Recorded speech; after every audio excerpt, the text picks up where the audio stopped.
ছোটবেলা থেকেই আমরা শুনে আসছি জমিদারদের শাসন এবং প্রজাদের ওপর তাদের অত্যাচারের অনেক গল্প। তবে এমন জমিদারির কথা খুব কমই শুনেছি যেখানে প্রজাদের ওপর কোনো অত্যাচার ছিল না। আজ আমরা এমন একটি জমিদার বাড়িতে এসে উপস্থিত যার নাম ইতিহাসে রয়ে গেছে এবং যার কাহিনী শুধু ইতিহাস নয়, মানুষের হৃদয়েও গভীরভাবে বসে রয়েছে। এটি কীর্তিপাশা জমিদার বাড়ি, যেখানে জমিদারি শাসনের অন্তরালের অনেক অজানা কাহিনী লুকিয়ে রয়েছে। চলুন একসাথে জানি এই জমিদার বাড়ির সাফল্য, ঐতিহ্য এবং সেই সব হাড় হিম করা কাহিনীর কথা যা আপনাদের মনকে চমকে দেবে। ঝালকাঠির ইতিহাসে এক অনন্য নাম, প্রাচীন জনপদ কীর্তিপাশা।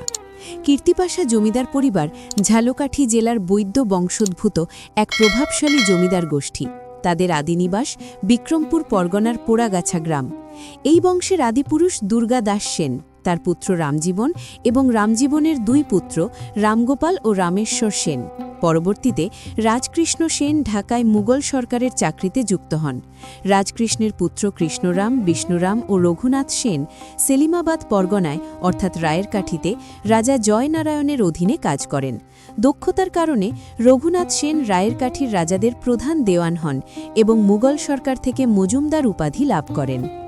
ঢাকার নায়েব নাজিম নওয়াজিস মুহাম্মদের আমলে কৃষ্ণরামের বুদ্ধিমত্তায় খাজনা অনাদায়ের কারণে সেলিমাবাদের জমিদারি নিলাম থেকে রক্ষা পায়। এর পুরস্কার হিসেবে রাজা জয়নারায়ণ কীর্তিপাশা নামে একটি বৃহৎ তালুক সৃষ্টি করে কৃষ্ণরামকে দান করেন। রায়েরকাঠির পৃষ্ঠপোষকতায় ১৮ শতকের মাঝামাঝি সময় কীর্তিপাশার সেন পরিবার একটি বৃহৎ জমিদার পরিবারে পরিণত হয়। পরে বিভিন্ন অংশীদারের মধ্যে জমিদারির স্বত্ব ভাগ হয় এবং অনেকে নিজ নামে সেলিমাবাদ পরগনায় জমিদারি ক্রয় করেন। কাজের স্বীকৃতিস্বরূপ তারা মজুমদার এবং চিরস্থায়ী বন্দোবস্তের পর চৌধুরী উপাধিতে ভূষিত হন। রাজকুমার সেনের আমলে ১২৪৪ বঙ্গাব্দে জমিদারি নিয়ে গৃহবিবাদ শুরু হলেও বরিশালের সাব জজের হস্তক্ষেপে তা মীমাংসিত হয়। রাজকুমারের মৃত্যুর পর তার নাবালক পুত্র প্রসন্নকুমার রায়চৌধুরীর কারণে জমিদারি কোর্ট অফ ওয়ার্ডসের অধীনে যায়। পরে কোর্ট অফ ওয়ার্ডস থেকে মুক্ত হয়ে কীর্তিপাশার জমিদারি বড় হিস্সায় ও ছোট হিস্সায় বিভক্ত হয়ে যায়। কীর্তিপাশার ইতিহাসের সবচেয়ে আলোচিত ও হৃদয়বিদারক ঘটনা হল সতীদাহ। লোকমুখে বলা হয়, কীর্তিপাশার জমিদার পরিবারের সতীদাহ ঘটনার কারণেই অঞ্চলটিকে একসময় সতীদাহের দেশ বরিশাল বলে উল্লেখ করা হতো। ব্রিটিশ শাসনের শেষ আমলে জমিদার পুত্র রাজকুমার বিষ প্রয়োগে নিহত হন। এই হত্যাকাণ্ডের ষড়যন্ত্রে পরিবারের আরও কিছু মানুষের সঙ্গে তার স্ত্রী হরসুন্দরীর নামও উঠে আসে। নিজেকে নির্দোষ প্রমাণ করতে এবং স্বামী হত্যার দায় থেকে মুক্তি পেতে হরসুন্দরী ঘোষণা দেন তিনি স্বামীর সঙ্গে সহমরণে যাবেন। ততদিনে ব্রিটিশ সরকার আইন করে সতীদাহ বা সহমরণ প্রথা নিষিদ্ধ করেছে। খবর পেয়ে বরিশাল থেকে একজন ম্যাজিস্ট্রেট দ্রুত জমিদার বাড়ির শ্মশানে পৌঁছন, কিন্তু সব চেষ্টা ব্যর্থ হয়। শাড়ি গহনা পরে মাথায় সিঁদুর দিয়ে হরসুন্দরী স্বামীর জ্বলন্ত চিতায় জীবন্ত পুড়ে সহমরণে যান। সেই ঘটনার স্মৃতি হিসেবে আজও সেখানে সহমরণের সমাধিটি দাঁড়িয়ে আছে। এই সেই শ্মশান যেখানে জমিদারের পুত্রবধূ নিজের সতীত্ব এবং নির্দোষত্ব প্রমাণ করার জন্য এক চরম সিদ্ধান্ত নেন। রাজকুমারের অকাল মৃত্যু এবং তার পরবর্তী ঘটনায় যখন হরসুন্দরীকে অন্যান্যদের সাথে দোষারোপ করা হয়, তখন তিনি আত্মরক্ষার জন্য নিজের জীবনকে এক অনন্য পরীক্ষা হিসাবে গ্রহণ করেন। স্বামীর সঙ্গে সহমরণের পথে পা বাড়িয়ে তিনি তার সতীত্ব প্রমাণ করার প্রয়াস করেন। এমন এক ঘটনা যা আজও মানুষের মনে দাগ কেটে রয়েছে। এটাই বরিশাল বিভাগের সতীদাহের শেষ চিহ্ন। এই রহস্যময় শ্মশানের গল্প শুধু ঐতিহাসিক নয়, মানবিক শক্তি, সাহস এবং আত্মবিশ্বাসের এক জ্বলন্ত উদাহরণ হয়ে আজও বেঁচে আছে।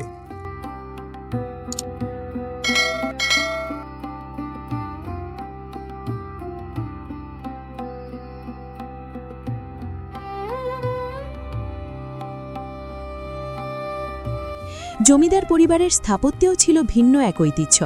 রাম সেনগুপ্ত তার দুই ছেলে কৃষ্ণকুমার সেনগুপ্ত ও দেবীচরণ সেনগুপ্তর জন্য দুটি আলাদা বাড়ি নির্মাণ করেন।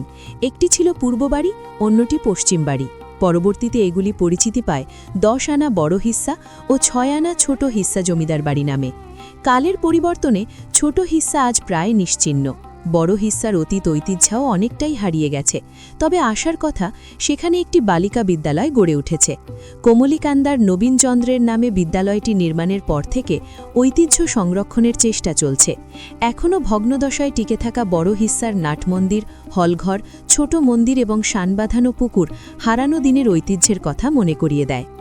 কীর্তিপাশার জমিদার পরিবারের সদস্যরা বিভিন্ন সময় সামাজিক ও সাংস্কৃতিক কর্মকাণ্ডের মাধ্যমে কীর্তিপাশার নাম কলকাতা সহ সমগ্র অঞ্চলে ছড়িয়ে দেন।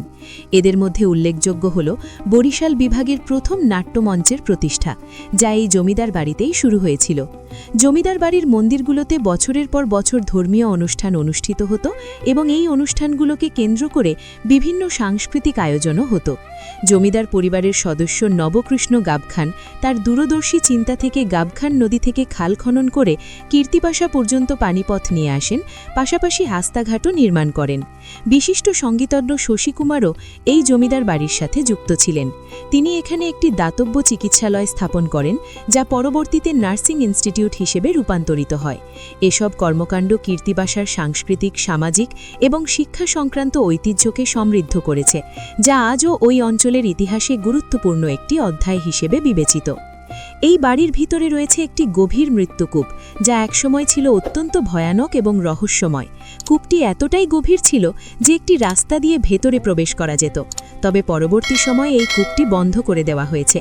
ইতিহাসে বলা হয় এই কূপটি নির্মাণ করা হয়েছিল অবাধ্য প্রজাদের শাস্তি দেওয়ার জন্য, কিন্তু এই কূপের মধ্যে কখনো কাউকে শাস্তি দেওয়ার ঘটনা ঘটেনি। আশ্চর্যের ব্যাপার, এখানকার প্রজারা কখনো এমন কোনো অভিযোগ করেনি যা এই কূপের সঙ্গে সম্পর্কিত হতে পারে। এটা যে শুধু এক ঐতিহাসিক স্মৃতিচিহ্ন তা নয়, বরং এর মধ্যে কোনো গোপন কাহিনী বা রহস্যও লুকিয়ে থাকতে পারে, যা এখনও অজানা। আজও ইতিহাসের সাক্ষী হয়ে দাঁড়িয়ে আছে ঘাট বাঁধানো পুকুর, উঁচু উঁচু প্যাচিল ঘেরা নান্দনিক কারুকার্যের দালান, নাচঘর সহ নানা স্থাপনা। এসব দেখতে দূর দূরান্ত থেকে ভ্রমণ পিপাসুরা এখানে আসেন। তবে জমিদার বাড়ির ভগ্নদশা দেখে অনেকেই হতাশা প্রকাশ করেন।